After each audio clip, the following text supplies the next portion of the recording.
그의 은혜의 풍성함을 따라라는 제목으로 함께 하나님 말씀 살펴보겠습니다. 사랑하는 여러분, 오늘 말씀을 시작하면서 저는 여러분께 한 가지 질문을 드리고 오늘 말씀을 시작하고자 합니다. 여러분은 하나님의 은혜가 정말 풍성한 것이구나, 정말로 엄청나게 큰 은혜구나라는 것을 언제 느껴보셨습니까?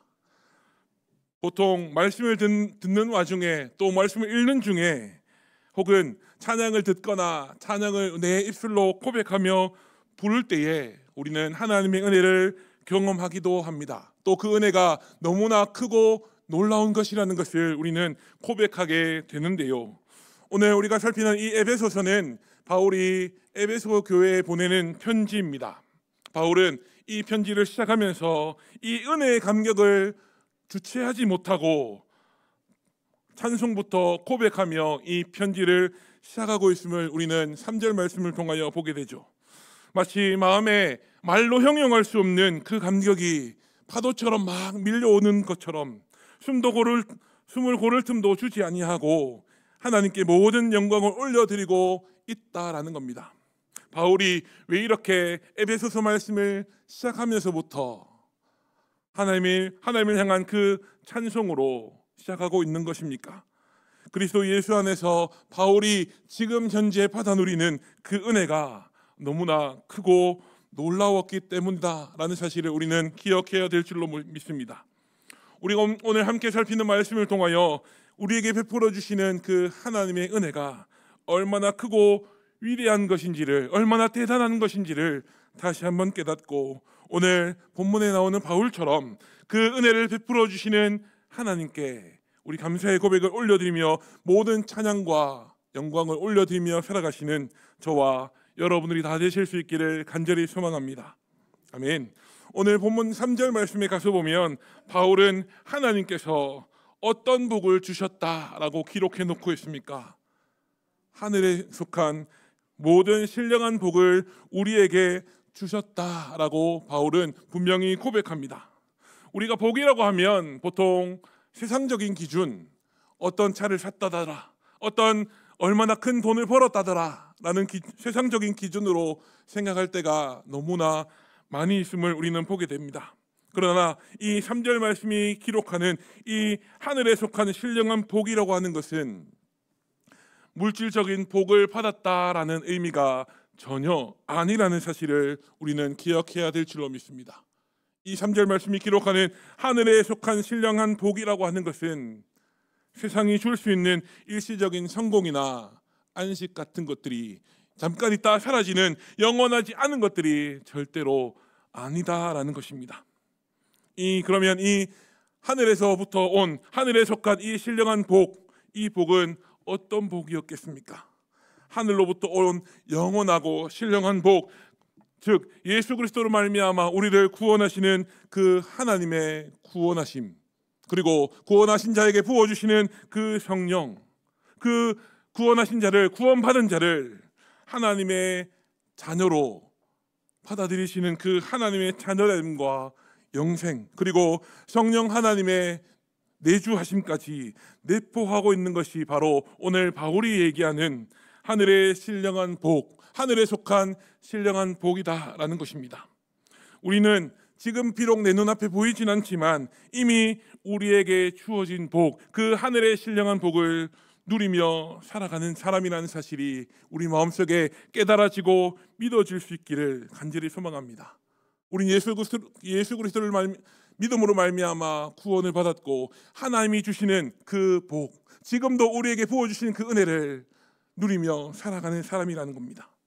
그러나 우리가 살아가는 인생길을 바라보면 어떻습니까?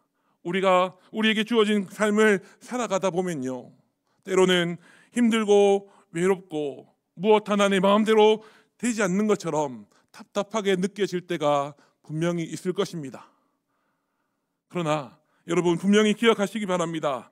하나님이 주시는 그 진짜 복은요, 우리가 처한 환경이나 우리의 기분에 따라 절대로 좌우되지 않는다라는 겁니다. 이미 우리에게 주신 그 하나님의 복을 붙들면요, 우리는 그 어떤 상황 가운데서도 하나님 앞에 감사의 고백을 올려드릴 수 있고 하나님을 찬양할 수 있다라는 겁니다. 여러분, 이어지는 4절 말씀에 가서 보면 하나님께서 우리를 언제 택하셨다라고 바울은 기록합니까? 창세전에 우리를 택하셨다라고 바울은 기록해 놓고 있습니다.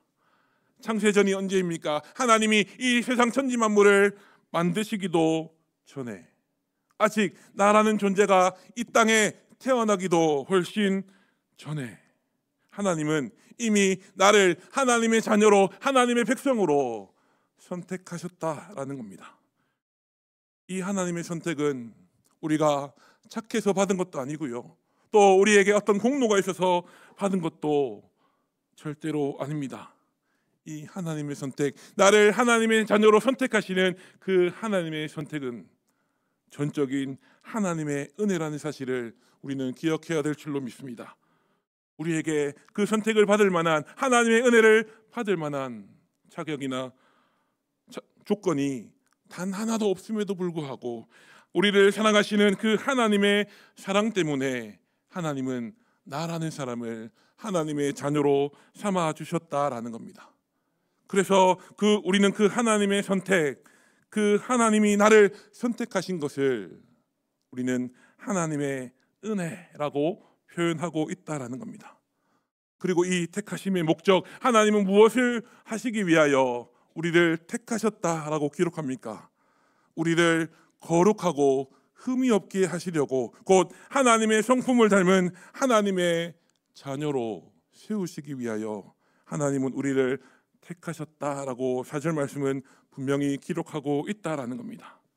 사랑하는 여러분, 하나님은 우리를 조건 없이 선택하셨고, 이제 그 사랑 안에서 거룩한 사람으로, 내가 하나님을 닮은 모습으로 변화되어 갈 수 있도록 나를 붙드시고 이끌어 가시는 분이 바로 하나님이시라는 사실이 우리 마음속에 깨달아지고 믿어질 수 있기를 간절히 소망합니다. 또 이어진 5절 말씀은 어떻게 기록하고 있습니까? 우리 5절 말씀도 함께 읽어보도록 하겠습니다.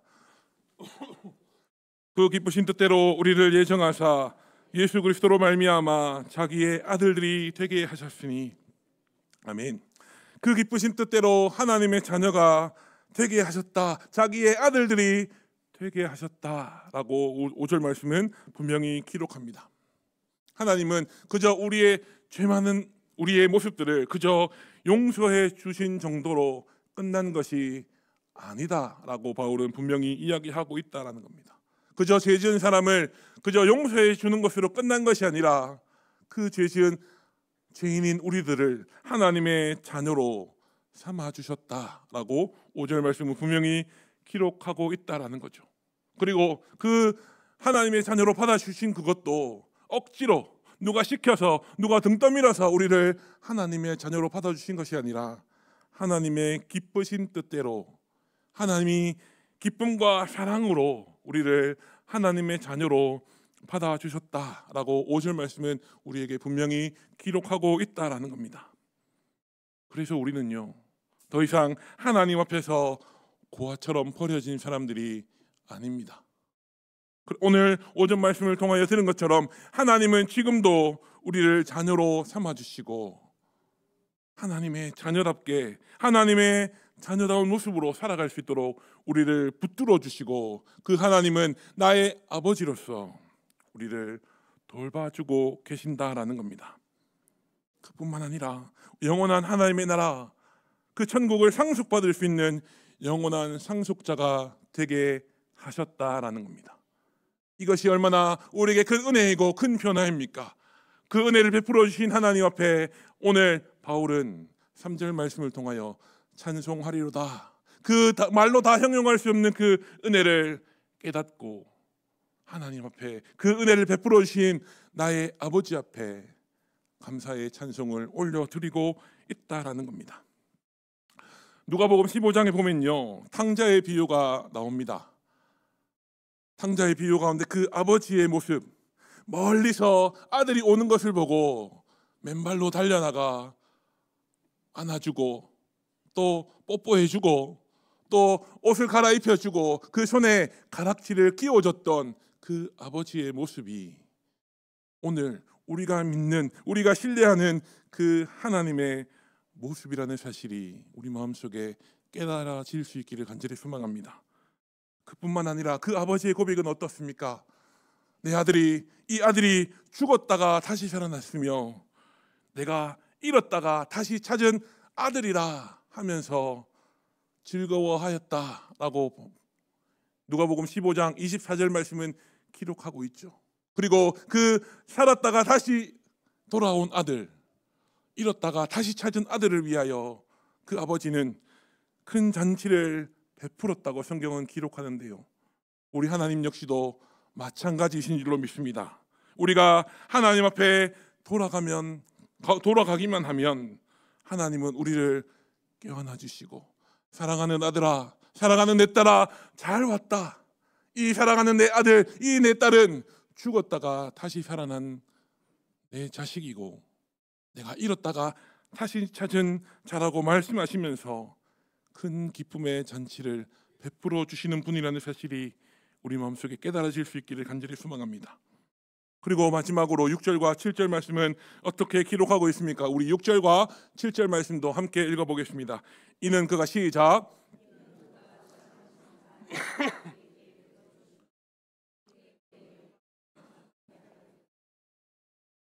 우리는 그리스도 안에서 그의 은혜의 풍성함을 따라 그의 피로 말미암아 속량 곧 죄사함을 받았느니라. 아멘. 우리가 함께 읽었던 이 6절과 7절 말씀은요, 오늘 설교 제목이기도 한 그의 은혜의 풍성함을 따라 라는 표현이 기록되어 있는 말씀입니다. 사랑하는 여러분, 하나님은 우리를 거저 값없이 구원하신 것이 아닙니다. 하나님은 하나님의 하나뿐인 아들, 그 독생자 예수 그리스도의 피, 그 하나뿐인 아들을 죽이기까지 희생하시면서 우리를 구원해 주신 줄로 믿습니다. 하나님은 그 아들을 희생하는 그 값비싼 희생을 통하여 우리를 구속하셨고, 그 예수님의 희생으로 말미암아 하나님의 그 사랑과 은혜로 말미암아 우리는 내 스스로는 절대 벗어날 수 없는 그 죄의 서슬에서 해방되어 하나님의 자녀가 된 줄로 믿습니다. 아멘. 그러면 우리 입장에서 생각해 보면 우리가 구원을 받을 수 있는 이유, 하나님이 베풀어 주시는 그 은혜를 받아 누리며 살아갈 수 있는 이유는 무엇입니까? 내가 잘나서 그렇습니까? 하나님이 이뻐하실 만한 구석들이 내게 있어서 그렇습니까? 아니면 하나님도 꼼짝하지 못하는 그런 특성들이, 그런 성질들이 우리 안에 있어서 그렇습니까? 우리가 하나님의 은혜를 받아 누리며 하나님의 자녀로 살아갈 수 있는 이유는 딱 하나밖에 없습니다. 우리에게 베풀어 주시는 그 하나님의 은혜와 사랑이 너무나 크고 풍성하기 때문인 줄로 믿습니다.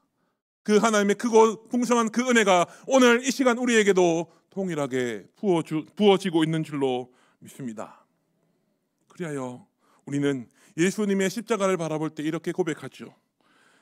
예수님의 십자가는 나의 모든 죄값을 대신 치르신 하나님이 베풀어 주신 은혜의 증거이고, 우리를 향해 베풀어 주시는 그 하나님의 사랑의 절정, 사랑의 끝이라고 우리는 고백하고 살아간다라는 겁니다. 그 고백 속에 무엇이 들어있습니까? 하나님은 그 우리를 사랑하시는 그 하나님의 사랑을 예수 그리스도의 십자가를 통하여 우리에게 나타내 보여주셨다라는 겁니다. 십자가에 독생자 아들을 죽이기까지 하신 그 하나님의 사랑 덕분에 우리는 죄의 사슬을 벗어던지고 하나님의 자녀로 살아가게 되는 신분의 변화가 우리 가운데 일어나게 되었다라는 거죠. 사랑하는 여러분, 오늘 우리에게 부어주시는 그 하나님의 은혜는 우리가 알기도 전부터, 우리가 태어나기도 전부터 이미 시작되어 우리에게 흘러오고 있는 줄로 믿습니다. 그 하나님의 은혜는요, 그저 우리를 스치고 지나가는 것이 아니라 우리의 삶을 하나님이 원하시는 방법으로, 하나님이 원하시는 모습으로 바꾸어 나가고 영원한 목적지, 그 영원한 하나님의 나라 천국을 향하여 우리를 이끌어가는 줄로 믿습니다. 우리는 우리에게 부어주시는 그 하나님의 은혜가 있기에 천국을 바라보고 그 천국을 소망하며 살아갈 수 있다라는 겁니다. 살아가는 여러분, 꼭 기억하십시오. 하나님이 베풀어 주시는 이 놀랍고 큰 은혜는 그저 내 마음을 스쳐 지나가는 느낌이나 감정이 절대로 아닙니다. 하나님이 베풀어 주신 그 은혜는 우리의 삶을 뒤집어 놓는, 우리의 삶의 근본을 뒤흔들 수 있는 능력인 줄로 믿습니다. 그 하나님의 은혜는요, 우리의 생각보다 오래전부터 우리에게 부어지고 있었습니다. 우리의 생각보다 깊이 있게 우리의 삶 가운데 부어지고 있었습니다. 우리의 생각보다 풍성하고 따뜻하게 지금도 우리의 삶 가운데로 흘러 들어오고 있다는 사실을 우리는 기억해야 될 줄로 믿습니다. 그러므로 우리는 이 은혜에 합당한 삶, 은혜를 받은 자답게 살아가는 삶을 살아가야 한다는 거죠. 그 은혜를 받은 자, 그 은혜를 경험한 자답게 살아가는 그 모습이 어떤 모습입니까? 첫째로 우리에게 베풀어 주신 그 은혜를 감사하며 살아가야 된다는 겁니다. 둘째로는 그 은혜를 베풀어 주신 하나님을 닮아 하나님이 이끌어 가시는 거룩한 자의 모습으로 살아가야 된다라는 겁니다. 그리고 마지막 세 번째는 무엇입니까? 모든 믿는 자에게 구원을 주시는 하나님의 능력이라고 말하는 복음, 그 복음을 기뻐하며 그 복음을 우리의 말로, 우리의 생각으로, 우리의 행동으로, 우리의 삶의 모습으로 전하는 삶을 우리는 살아가야 한다라는 것입니다. 살아가는 여러분, 그런 하나님이 기뻐하시는 삶의 모습으로 우리가 살아가면서 우리가 붙들어야 할 기도 제목이 딱 하나 있는 줄로 압니다. 어떻게 우리는 기도해야 합니까? 주님, 내게 베풀어 주시는 이 은혜의 풍성한 은혜를 내가 잊지 않고 살아갈 수 있도록 하나님 붙들어 주십시오. 하나님, 내가 그 은혜를, 그 풍성한 은혜를 받아 누리며 살아가는 사람이라는 사실을 내가 잊지 않고 살아가게 도와주십시오. 하나님, 내가 받아 누리는 이 은혜가 당연한 것이 아니라 하나님의 놀라운 사랑 때문임을 내가 체험하며 기억하며 살아가도록 하나님 붙들어 주십시오 라고 우리는 날마다 기도하며 살아가야 될 줄로 믿습니다. 그렇게 기도하면서 하나님이 원하시는 그 모습대로 하나님이 이끌어가시는 그 인도하심에 날마다 순종하면서 날마다 믿음의 걸음들을 걸어가시는 저와 여러분이 다 되실 수 있기를 우리 구주 예수님의 이름으로 축복합니다. 그 길의 끝에는 우리가 말로 형용할 수 없는 영광이 기다리고 있을 것이고, 그 길의 끝에 서서 우리는 하나님의 나라에 가서 하나님과 함께 왕노릇하며 살게 될 줄로 믿습니다. 그 천국, 그 영원한 하나님의 나라, 우리 인생의 끝 지점이 천국에 다 있다는 사실이 우리 마음에 깨달아지고 그 영원한 천국을 바라보며 담대하게 믿음의 걸음을 걸어가시는 저와 여러분들이 다 되실 수 있기를 다시 한 번 더 우리 구주 예수님의 이름으로 축복합니다. 함께 기도하겠습니다.